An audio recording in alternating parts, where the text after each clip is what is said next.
Good afternoon. There's a stranger in my Volvo. Who are you? I'm afraid this hat's not really helping because this is from another YouTube channel called 24/7. But I'm recovering. You're promoting another YouTube channel. I am, yes. On our video that's meant to promote us. I know. I should have my own hats, but they'd probably be sort of bowler hats or something for my channel. Which would be a bit expensive, so we branded don't do bowler that. hats. I like that. Yes. So I had an operation last week, and I got a big scar, so I don't really want people to see it. To remove part of your brain because you're so clever that you didn't need it. Well, some people call the things I have on my head mini brains with little lipoma, little lumps. Yeah. The NHS unfortunately won't remove those for you. You have to find other ways of doing it. So, but finally, well, they say it's cosmetic. Yeah. But I used to get a lot of people on my channel complaining that I had them, and I was kind of like, well, who are these people? I see it in the mirror every single day of my life, and it's a hereditary thing. And I used to have 4, and now I've got 3, and I've got 2.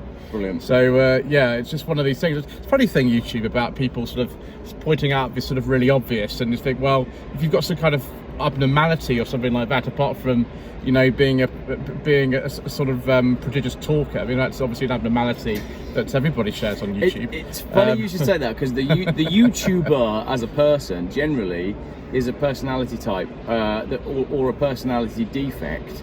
That means we're quite good at just chatting at a camera. You're just talking absolute utter nonsense. I'm loving that child just literally ran the length of the hall to look at the racing car.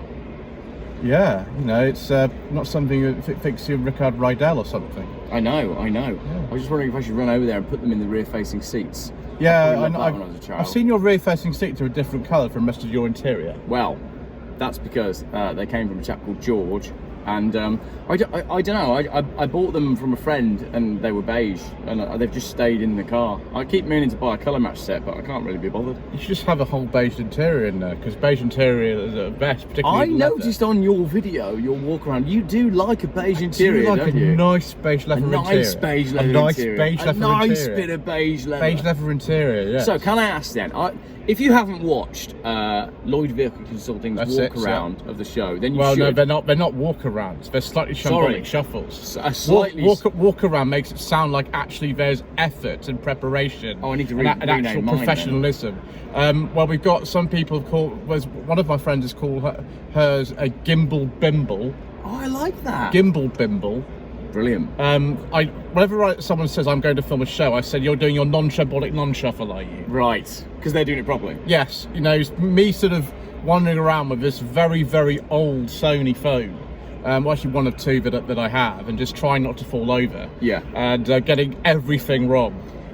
It's so funny that you say that, because I when I first started making videos, would film everything 6 times and try and get everything perfect, and then spend weeks and weeks and weeks editing. Now, what I've realised is, do it once and just get the video online, because someone once said to me, it's better to have, it will never be perfect, so it's better to just film it and put it online than dilly-dally with trying to make it perfect. And it's funny, because we were just chatting about equipment, and now we're filming this on a phone. On a phone. Yeah. Terrible light, actually, because the light's coming in from the sunroof. There's nothing you can do, because you've got, if I move my head like this, you can see where the light's coming. If there's actually some light, natural light coming into the hall, and there's some artificial lighting as well. If there's anyone who's watching who's into chins, your chin is perfectly lit. Yeah, it's good. So then that's cool. Yeah. But everything else is in the dark. But that's the funny thing. So I do own a tripod, which is this one, and it's also a selfie stick. It's a tripod selfie stick. Yeah, I can't film with a selfie stick. I just can't do it. I've tried. I can't do that. No, so I don't. And so instead, we've basically balanced the phone on the dashboard of a highly polished Volvo and it's leaning on a roll of duct tape. It's perfect. But it works. But it's perfect. This is the thing, you know, the reason why I started doing things like no budget reviews, slightly shambolic shuffles, and very vague vlogs. Yeah. I mean, it covers your back. It covers your back. Like very vague vlogs, I don't even know what I'm talking about in those. And it just, I sort of might be funny the other way around in the car and just drive and talk about I don't even know what, something. But you have quite a following, and your videos have a certain style. They have a certain style. You know, we started 3.5 years ago with Tweed Jacket Reviews, which is the flagship series. Yeah. Now, they're highly expensive to make. They cost actual and proper money because actual proper people make them who have DSLRs, Manfrotto tripod, proper microphones, proper editing equipment, all that kind of thing, actually take care over it. Yeah. But the weird thing is that these days, not a lot of people actually watch them. It depends on the car. I mean, if I was to tomorrow film a brand new electric MG ZS EV, Yeah. I would probably get quite a lot of views on it, because that's traditionally where regular reviews performed well. Yeah. And if I was to do, I don't know, a Ford Granada Mark II or something like that, or Ford Capri, probably Mark III, that would probably do reasonably well. But Yeah. anything else, even the beautiful 1973 Datsun 260C, what I did for the 5-man subscriber special, that did far worse than a yellow Peugeot Expert van when I was pretending to be in Seabrook. It had been bought for like 700 quid or something by the owner. And I just sort of wandered around in pool, with the camera jumping around on the phone. But for some reason, like, that is more popular, even if that's the effort put in that was no way near as much as a proper video. But for some reason, people enjoy it. So that's why I do more of the things that cost a bit less, because obviously, when you are a smaller channel, like Mr. Hunter's channel is, of course, the revenue you get is absolutely laughable. Well, I mean, it's better than nothing. I remember the days very, very well before I got to 1,000 subscribers, and I got nothing. Yeah. But people think, oh, you're earning loads of money off that. Well, no.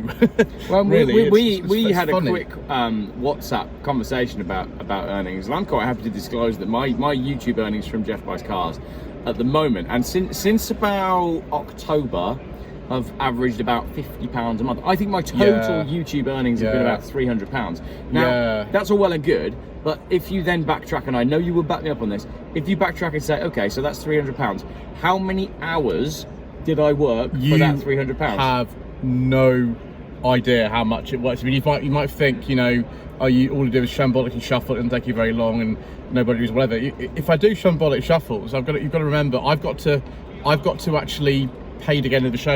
I can try to get a press pass, but I might not get one. Yeah. Often they're released quite late, so I might not get one of those. I've got to pay for a hotel to stay in. Yeah. I've got to normally pay for car park. NEC car parking is reasonably expensive, actually. Yep. So I actually came on the train today. It was like £16 it's to park much here. cheaper for me to stay in something like Coventry and a 10-minute train ride here. Yeah. It's so much cheaper, like £3 return. Yeah. As opposed to, I think it's £12 or £14 a day in the car park. Yeah. So this is the thing I've worked out of it. So if you add all this sort of up, I mean, I've got to drive and park the car at the hotel. I've got to do that. So filming a show like this, I was very, very, very, very blessed. The November NEC show to actually, for the first time ever, this has never really happened before, I came very close to actually breaking even on doing a major project. But that was I filmed 16 videos. Yeah. Obviously, the first one's always better when you do them, but normally, I film an average review, and I might get £2 or £3. Yeah. Filming a review. And in my early days insane. of editing, I worked out that for 1 minute of usable end YouTube OK video, it was taking me an hour to edit. So in my early days, when I was it's quite quick actually an hour to edit a video. It's quite quick. Yeah, but in my early days, when I was putting up 7-8 minute videos, that would mean that I'd done at least 8 to 10 hours of editing on it. That's the time it takes. And people have often said to me, why do you use this? How come you're still using the same music? How come you're using the same intros? I can't be bothered to change them. Because I mean, this pre-bracket reviews, we've used the same music since 2018. Because you just copy and paste it in from the previous video. The thing is, the music I've got, a friend of mine actually composed that and actually performed it. So I wanted to use a theme from the 60s, because mine's a very oriented channel towards 60s and 70s television, and I've got a lot of videos talking about cars used in things like the Professionals, the Sweeney, the Baron, the Saint, the Avengers, Champions, that sort of stuff, Persuaders. And I've been into that sort of stuff. And there's lots of cars here actually that remind me of these. So particularly there's a Saint display down there with the Volvo 1800s and P1800s. And I know way too much about that kind of stuff. Well, that's interesting, because you fill the gap in my knowledge. So I do like late 80s, 90s cars, but I know in your video, your passion is in all the stuff we can see here. So there's the Jaguars. Now, I don't know much about I don't know much about them. My strength is probably things like Seats from the sort of 2000, post 2000, and but when you're Rover era cars. On your video, when you're walking around the Roots cars, I'm like, wow, this guy is like a bible of British car just knowledge. I was impressed. It's just one of these things. It's just sort of, because I'm, getting on a bit now. I'm approaching a big milestone in my life, shall we say? And which one? I'm not going to say. Me neither. No, not going to say. So the thing is, when I was growing up, people buy me all these books and things like that, and things like sort of I know that the pronunciation for the Hillman mixes is Aldax, not Audax. Yeah, I love that on your video. Because I did Latin A level.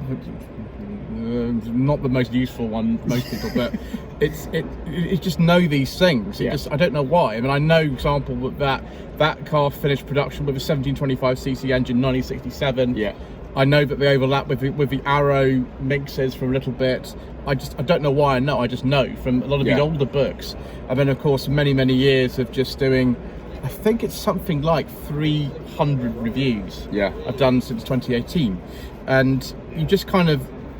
You get sort of better and you learn a bit more about each one, and particularly MG Rover stuff now. I mean, I've owned 8 Rovers post 1990, and I've had a lot of them from the MG Rover era. Obviously, we own the 45 V6, so but very rare cars. There's only 70 of those actually left on the road. They're very rare, and so MG Rovers are generally an area I'm quite strong on. But in comparison with some people, I went to the AR Online 20th anniversary celebration last year at Gaydon, and compared with some of the people there, I know nothing. I know nothing. So if I'm going around sort of looking like I know stuff, that's not really true. It's just kind of it's like sort of being a bit like a sort of sponge and absorbing information. It just happens by accident. It's not particularly deliberate, but you just get exposed at an early age and you pick things up, and generally you watch other content. For example, there's a car we're looking at there. It's an X350 Jaguar XJ. Someone's just got a splinter off my bonnet. Did you get a splinter? Not impressed with your bonnet.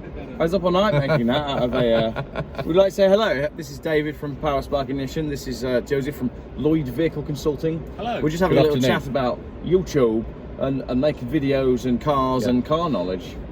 I see. Yeah. And you're live now? Well, I'm just recording. I'm recording now, yeah. Well, I was recording whilst you got a splinter off of my wooden bonnet. So I don't know. I see, for example, James Martin from JM on Cars, who I've done a couple of videos with. Actually, he actually filmed my car last month, which was very kind of him, and I had to go on one of his. And he did a video a while ago on one of those, and I don't know an awful lot about them, but I learned some stuff through sort of him. And if you watch, I don't know, I Drive a Classic, Furious Driving, Hub Nuts, loads, Twin Cam, all these other channels. You just kind of sort of get to know a bit, and then you just make sure when you're filming a certain car that you properly check all the sources that you're going through.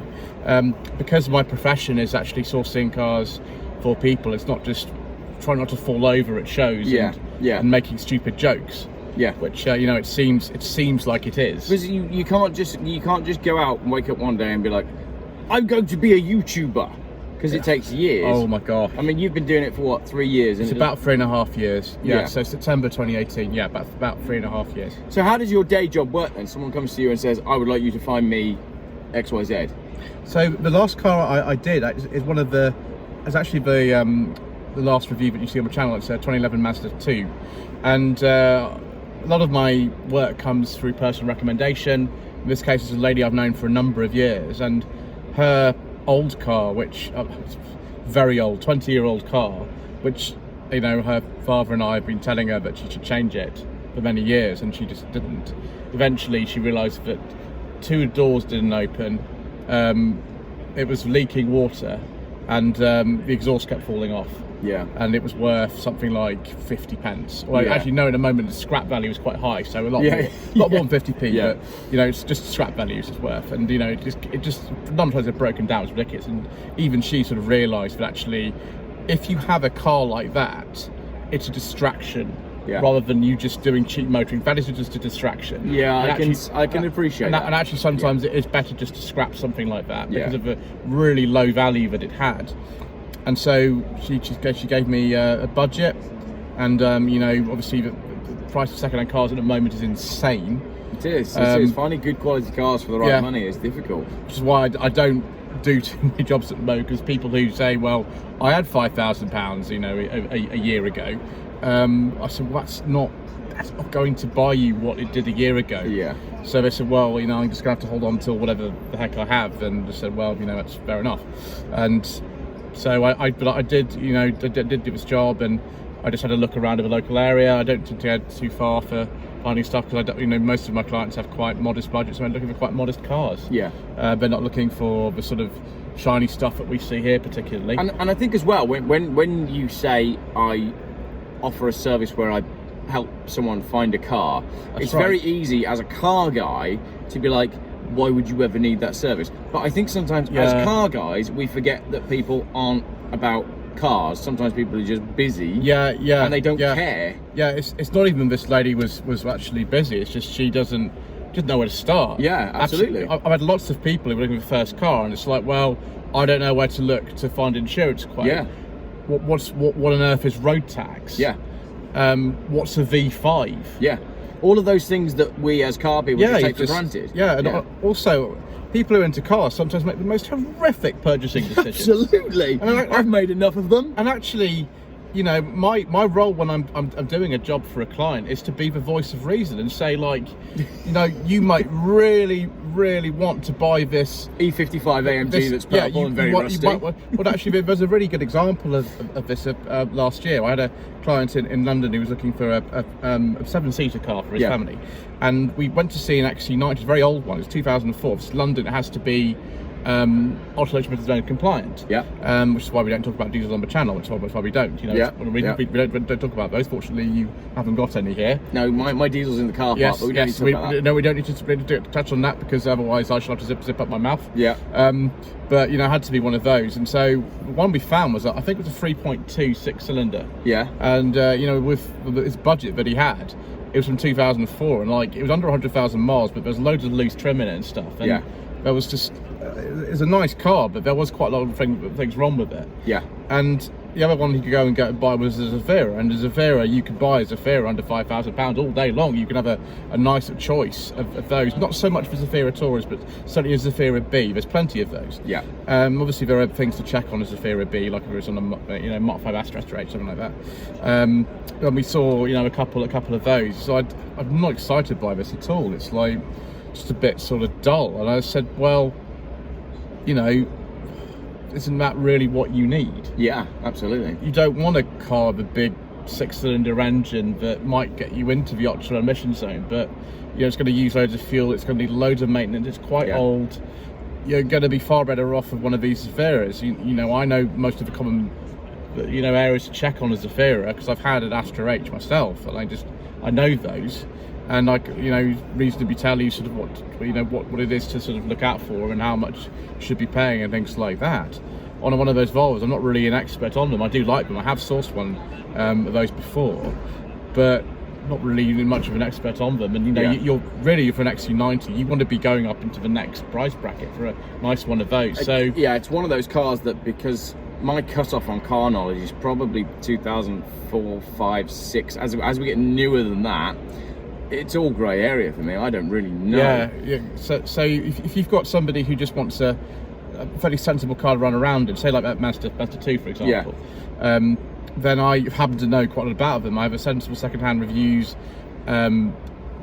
series on my channel where I feature cars like that the average person wants to buy for a modest budget. Yeah. So no budget reviews is also it's like the Wild West with £1,000. You can get a really good car, a really rubbish car. Yeah, absolutely. You could get a car that could last you years, or equally one that would blow up next week. Yeah. It's not sensible really for the average person to go into that kind of thing and sort of say, I want my everyday car from there. If you have mechanical knowledge and things like that, you might be okay.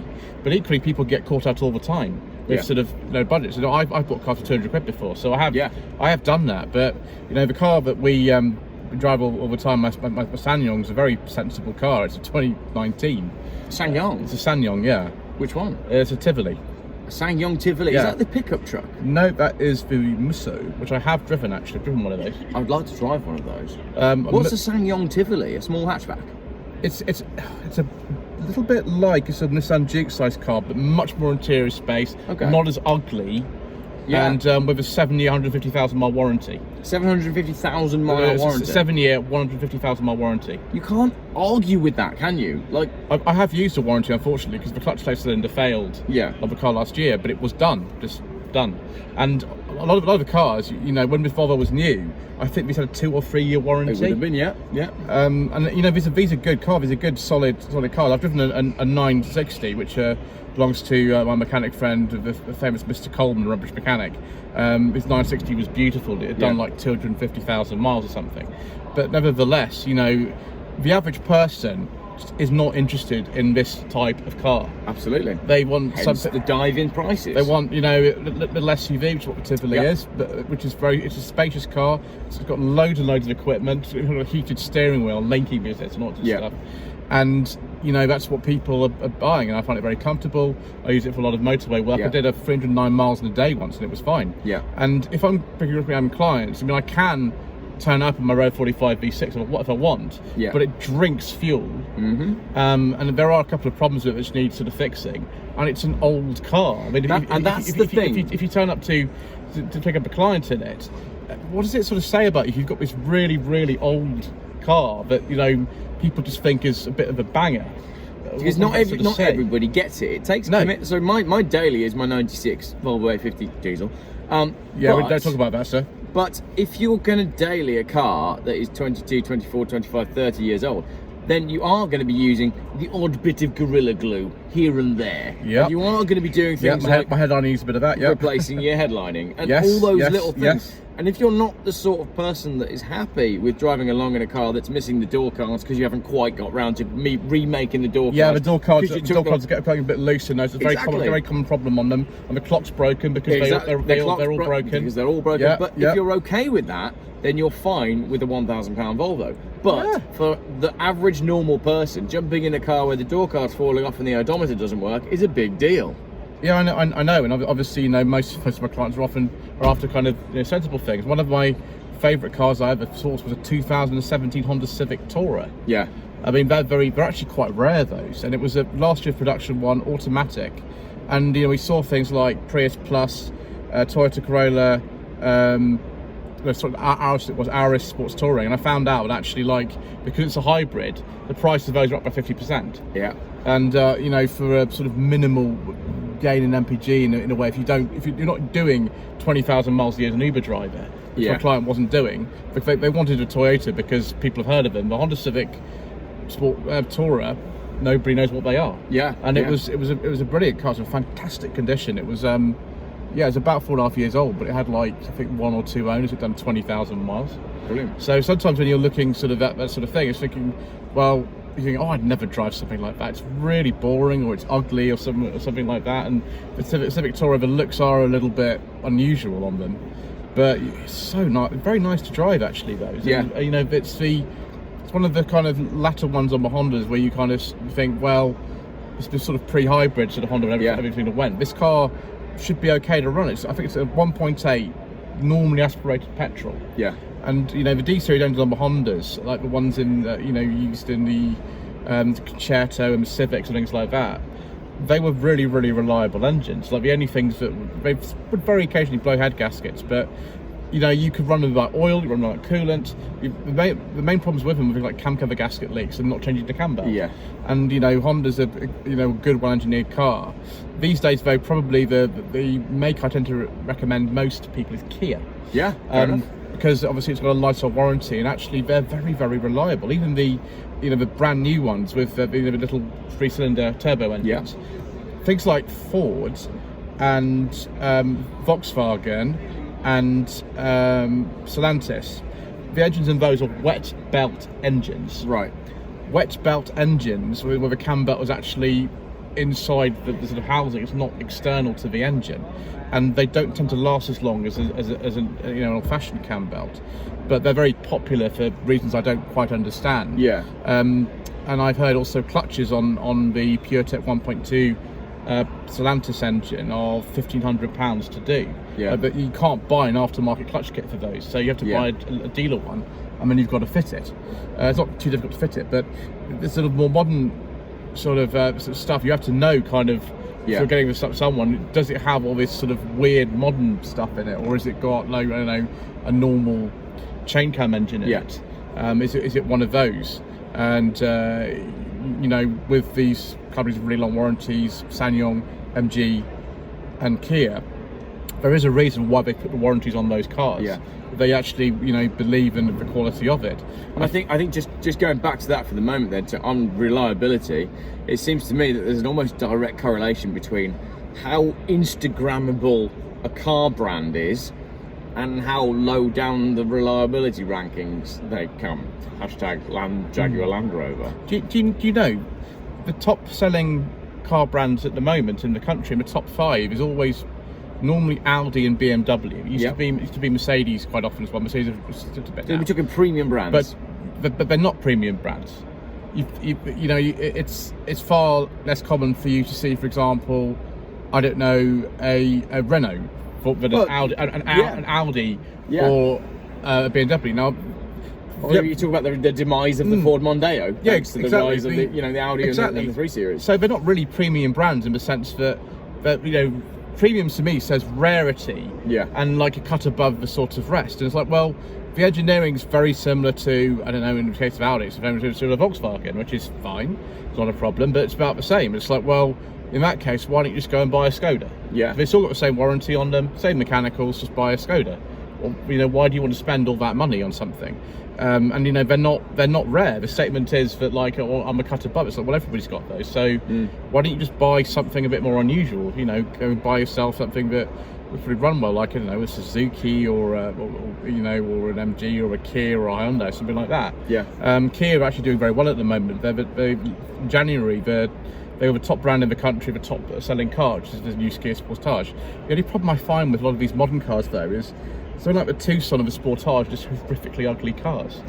I just, you know, and it's what the CHR is ugly, so's the Hyundai i20. And I'm not talking about, like, you know, these brands in terms of peace of mind of buying a sort of Kia or Hyundai, but you know, qualms about that. Just the pure aesthetics of, is it a good looking car? I know. Yeah. One of the favourite cars at the moment is the Mazda 3 Saloon, which I think is the last, what it covers, non-premium saloon sold in this country. Yeah. And you can get it, beige leather interior, 6-speed manual gearbox. The engines in them aren't even turbocharged. It's Mazda make their own engines, and it's I think it's a 2-litre normally aspirated engine. There's a Sky Active X engine, which is a bit weird, and that's got, you know, compression ignition in it. But the standard Sky Active, I think it's called Sky Active G, they're very reliable. You don't want to go near with the 2.2 forbidden fuel ones with CX-5 because they're terrible. But Mazda generally do make some really nice looking cars, and the Mazda 3 is you are right. nice looking car. Mazda is one of the few brands that make good looking cars. I know. And I keep going back to Kia Stinger. It's a great looking car. I drove a Kia Stinger last year when I went to the SMT driving day in Basingstoke. I drove a Stinger and it was fantastic. Yeah. It's a fantastic car. I mean, I don't like all the elements of the design of it. It should really have a rear wiper on it, but, you know, absolutely right. Details. But the point is that any new car that's coming out, and this is the thing, BMW and Mercedes, every new car that they seem to launch seems to be that bit more aggressive and that bit more this and that bit more that. More but ugly. You stand back and you go, it's not a good looking car. There's no elegance, there's no style, there's no attractiveness to it. It seems to have gone completely absent from modern car design. The other thing is as well, you know, Mercedes and BMW and Audi are very expensive cars to service. Yes. So even when you come out of the Mercedes-Benz dealer network, and if you buy Mercedes on finance, you have to have it serviced by a Mercedes-Benz dealer network for the first 3 years of your agreement. You come out of that, you will sort of almost halve your bills by going to a specialist, but still £350 a year to service.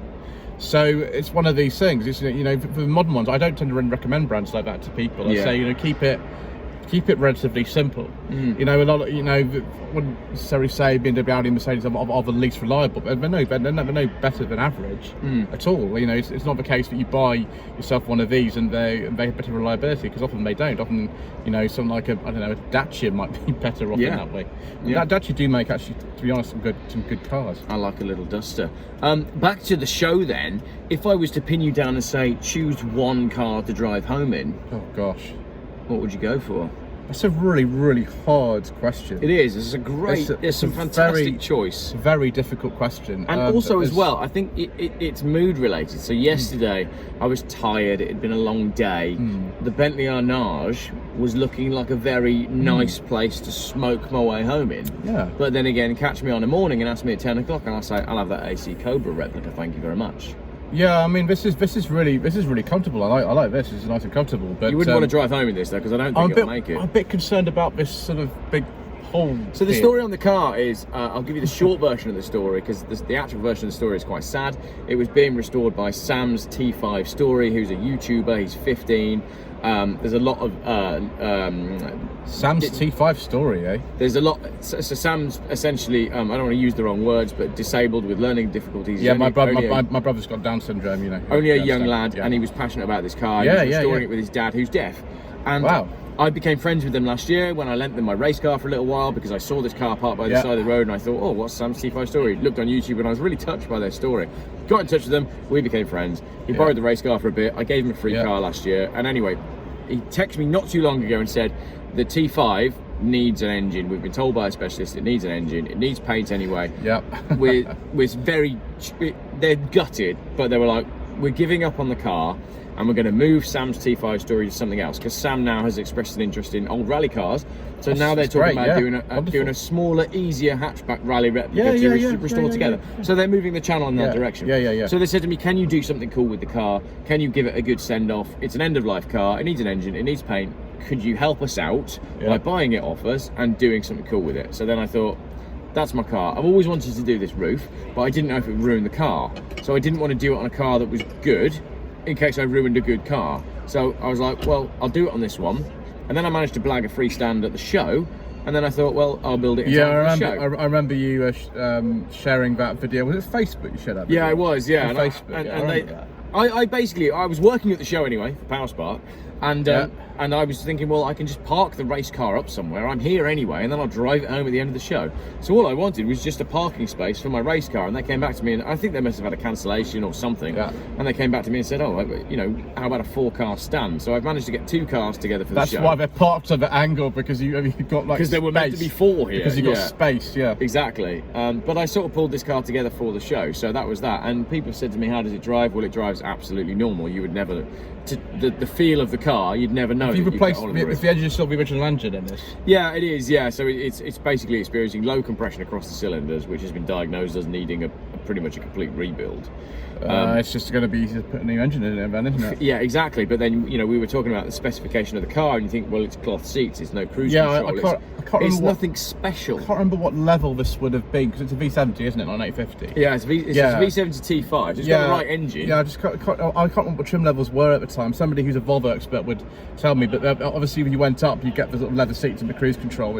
It's not bad. You've got air conditioning, which is in 2 zones. It's not dual zone exactly. control. Yeah, it's a 2-zone. It's like a Mercedes would have been. That's right. Which is, it's air conditioning with 2-zone, and the heated seats in here, which obviously are a very obligatory Volvo thing. I mean, my mother's old 1992 40 GL had heated seats in it. It's a very Swedish Scandinavian thing, but you need no sunroof, no cruise well, control. no sunroof before. There's a sunroof now. Obviously, but, you know, I'm cruising in my diesel this morning, and it's got sunroof and cruise control and dual zone climate control, and I'm thinking, even my wife's 2014 BMW doesn't have those things. That's why I love that old car. But I mean, that's why I did this car. I did it because I wanted to give the car a send off. I wanted to try something. I wanted to do something that I've wanted to do for a long time. And it was quite funny because I put it up in one of the Danny from Practical Classics. All right. Love this. Thank you very much. Danny from Practical Classics loves my car. So I wanted to do it. The headline sponsor of the show likes your car. Well, there must we be go. doing well then. Exactly. So I'm pleased about that. So I put it up on Facebook, and someone said it's amazing what people will do for likes, and I'm like, no. I literally have wanted to chop the roof out of a Volvo since I first discovered Volvos. It's probably quite thick steel, so I imagine doing this. Exactly. So there we go. So anyway, your car of the show. Go on, choose one. Oh, it's so hard because I've done 10 35-minute videos so far, and I'm not finished. Yeah. So I don't actually know. And I've watched them. They're very watchable. Well, I like your videos. I've only put 2 up. I feel like I'm walking around the show with you. It's nice. Well, that's because that's what happens. It's sort of like there's no real editing in it. It's kind of like slow TV. You know, it's nice. Yes, I just join you for a walk. Mine are too fast. I go too fast. I try to show everything. Yeah. Yours Well, nice. I am showing everything. It's just this is the time it takes to do everything. Yeah, absolutely. If you put literally the legwork in. I'm very happy we're sitting down at the moment, because if you do what I do and you film 5 of these a day, Yeah. you can imagine, they're 35-minute videos, you can imagine how long that takes. Yeah. And just trying as well to get things right and then failing, which happens an awful lot. Yeah. That's why they're the shambolic shuffles. That's why. Well, it's funny you say that. I did the same thing yesterday. Yesterday I did a walk around the auction and I said, right, we're going to conclude the video on this Evo 6. And then I said a lot of things about how the Evo 6 and is so it cool. was not. And it was a 5. I was like, oh no. But what are you going to do? You're not going to go reshoot it. You're going to have to come up with a name for it. So just, and put disclaimers at the start, so that if you do mess it up, yeah, which you might do, then people don't start unsubscribing and complaining. I find generally people are quite nice in the comments. It's not often that someone will go in the comments and be like, well, you've got this, that and the other wrong. And I'm like, well, go and make your own videos then. It's hard work, you know, even getting to the sort of level that you are. It's very hard work getting to something like 2,500 subscribers. It's very, very hard work. It is. It's hard work, that. It's time and effort. And yeah, I would say to anyone that is starting out, I would give them the same advice that somebody gave me. Don't worry about the quality of what you're putting up. Focus on the content and just get it up online. You know, you can spend all day long trying to make the world's best flipping home Hollywood Spielberg style film, and you put it out and then go, right guys, there it is, 14 months of editing, 200 hours of footage, and here's my 10-minute video. This is 3 people will watch it. This is the thing, is that you think at the start, and this is the same thing with my channel. It's like, well, I must have proper editing and everything else. And then you look back on it, it's like, I can't present the videos properly because I'm so focused on the equipment. I can't present the videos, like, unless you actually have proper experience of doing it. And I'm really not the strongest presenter at all myself, even after 900 videos I'm not. Yeah. But that's the thing you have to focus on. You have to somehow find a unique style for yourself. Yeah, absolutely. Because if there are so many channels out there, you have to bring something unique to it. Rather, if you're cutting off the roof of a Volvo, or sort of, kind of trying to tell people that don't buy new electric cars because it's not worth it, or something like that. You have a sort of unique selling point in what you do. Yeah. And it's far more important to sort of think about how you're going to present it, and actually what you're going to say and how you're going to say it, as opposed to actually, using like a £3,000 Sony mirrorless camera. Absolutely. Like getting Final Cut editing software and spending, as you say, 1,000 hours doing it. Yeah. You have to populate your channel quite quickly. Yes. Because YouTube does very much like it if you upload very frequently. Yeah, it very much rewards it, and got to feed the content machine. Exactly. I mean, some channels just stop it doing a week. You'll notice for things like Twin Cam and iDriver Classic, they never upload more than once a week, and they have actually done quite well for themselves. But that's interesting, because I just upload when it's ready. Yeah, I upload very, very, very regularly, and it's always at least 5 days a week. And I generally look at the sort of analytics at the background and see when people are post like online. a video a day? I do at least five a week. Okay. At least 5 a week. I need to up my game. At the moment, I'll be doing more than that, because obviously here I've filmed 10 parts so far. Yeah, your backlog 10 content. parts so far, and I've got probably another 2 or 3 to do tomorrow. Yeah. So that'll be a series of like 12 days will be just that.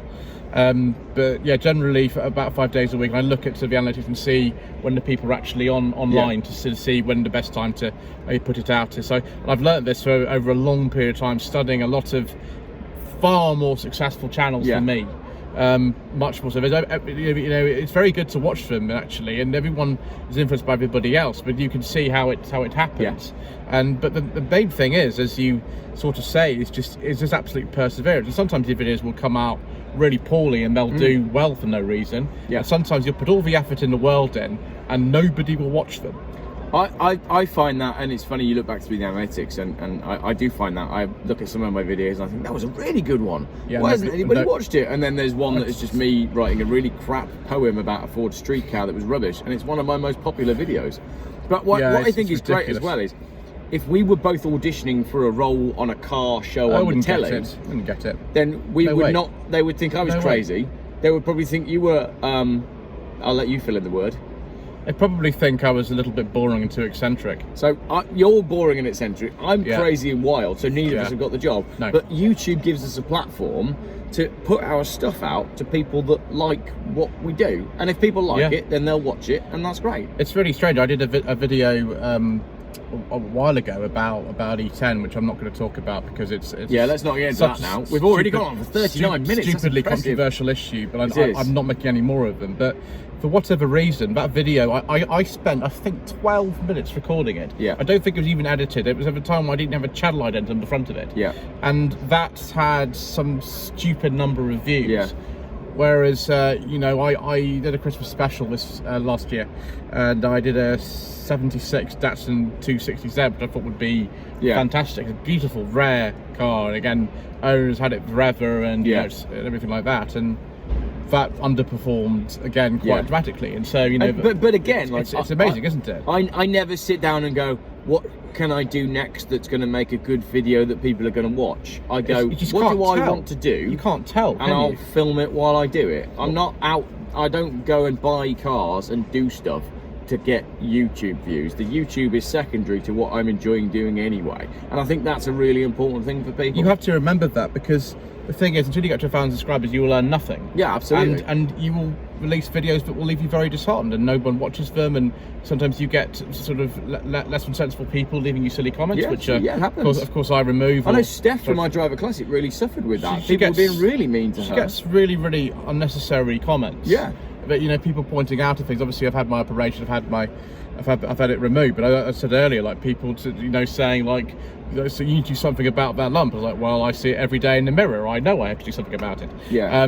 And you know, you get that sort of thing. But often sometimes Be nice, people. Be nice. Often sometimes sort of worse. And there are two things that I very much like. One is the remove comment button, which I have used. I've never used that, actually. It's very handy, actually, because sometimes you don't need to give people airtime if they're being silly. It's a good point. You don't It's a need to good do point. it, and you know, sometimes you don't need to reply to somebody's silliness. You don't need to do that. It's not, you know, the other things you're doing. You can get wound up with it, can't you? You know, you check your phone and go, oh, so-and-so said I've made this mistake, and then it kills your day. I once got involved in a 43 long sort of reply exchange with somebody about, it was honestly stupid, and I realised at the end of it how much time it had wasted, and this chat was going on, and I thought, if I just hit that remove comment button the first time it had happened, I would have had none of this, and all it's done is waste my time and have my emotions going everywhere. Absolutely. And you can do without it. You don't need to reply to people who are sort of silly. And if it's bugging you about it being there, you can just remove it. And do you know the thing about that as well? The person who you've removed will not know you've done it. It's a wonderful thing. And also, of course, if someone is being generally sort of abusive and calling all kinds of names, it's not necessary to swear at somebody on YouTube. It's not necessary. No, there's no need for it. Really no need for it. Someone's consistently doing that kind of thing, or calling you an idiot when actually you weren't being an idiot for once, because sometimes if you are being an idiot, then that's justified. But you can actually remove somebody from a channel entirely by hiding the use of a channel. Wow, I wish I'd known that. There's one guy who's determined to bring me down, and it used to get me down, but I've given up on it now. But these are the tools that are available to people, and you know, you just have to be aware, if you're generally somebody who likes to comment a lot of videos, that those options are available to people.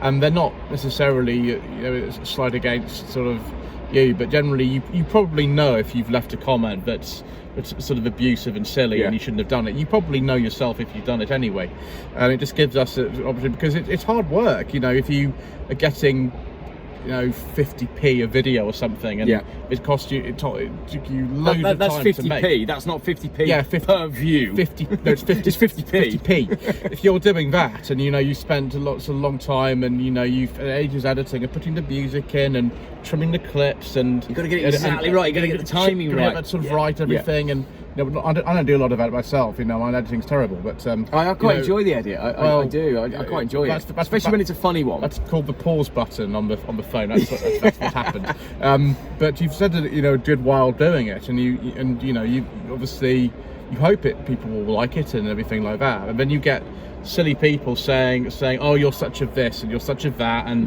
like, oh, you know, only a complete idiot would say that, and things like that, and you're like, I don't need to deal with this. It's not necessary. You know Yeah. that if you reply to that conversation will not go well. Yeah. So the best thing to do is either do nothing or just remove it, and then you'll have a nice peaceful life. I tell you what, that it has taught me as well. When I see good content from other people, be it a video, a photo, an article, or whatever, I'll always make sure to give it a like, and if I really like it, I'll always comment and tell that person that I think it's great, because I know what it means to me when someone says that my stuff's good. Yes. So I always try to make the extra effort, whereas in the past I might have just gone, oh yeah, I like that. Now I'll be like, mate, this is really cool, and I'll go to the extra effort to type something out, because I think people that create good content should be appreciated like that. Yeah, it's definitely something that's sort of worthwhile sort of considering, but because someone has to keep going. If they've had, trying to fit everything around a day job, Yeah, absolutely. That's what most people. Yeah. That's what most people do. Try to fit it around their own day jobs. Yeah. They're doing it really. They are doing it for themselves to have a good time, and that's one of the main motivations to keep going, is that you're enjoying yourself, and that's fantastic. That's one of the main reasons to have a channel. But also sometimes, the people who are regularly supporting somebody, maybe who's a channel member, or somebody's been a subscriber. I've not done any of that yet. Yeah, so so look at that. I think you can do it on your level, and Okay. it's quite useful actually. Someone who regularly attends a live stream, for example. Yeah. Although live streams I think are controversial for some reason. I'm not sure why. I've done them for years myself. Someone who regularly just left a little comment. It doesn't be a long one, but just to say that I've actually kind of watched this, and I enjoy it, and I enjoy engaging.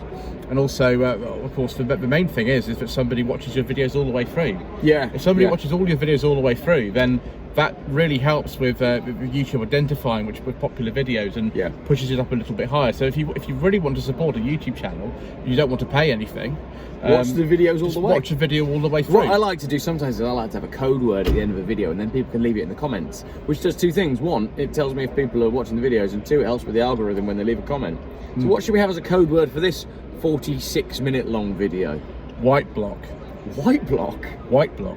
White block. There you go. That is the code word. I think we should conclude it there. Thank you very much thanks for joining me in my Volvo. It's very comfortable in here. It's all right, isn't it? It's pretty good, yeah. All the Volvos are that I have. They're all very comfortable. But I saw that you had filmed my Volvos on your channel, and that made me feel all warm and glowy inside. So I messaged you and said, shall we have a chat? So there we go. And we have. So that is a chat between two, what do we call ourselves? Aspiring YouTubers? No, not really. I'm not really aspiring to be a YouTuber, to be honest. I just like doing what I do. Well, I'm just a chap that likes cars. Somebody once said, that you are now a motoring journalist. I was like, I like that. I'm not a motoring journalist. I'm just somebody who who tries to kind of say things about cars. That's probably what I would say. Okay. Identify it. So thank you very much for watching two people who try to say things about cars. Yes. In front of a camera. Yes. Brilliant. That is the end of the video. Thanks for watching.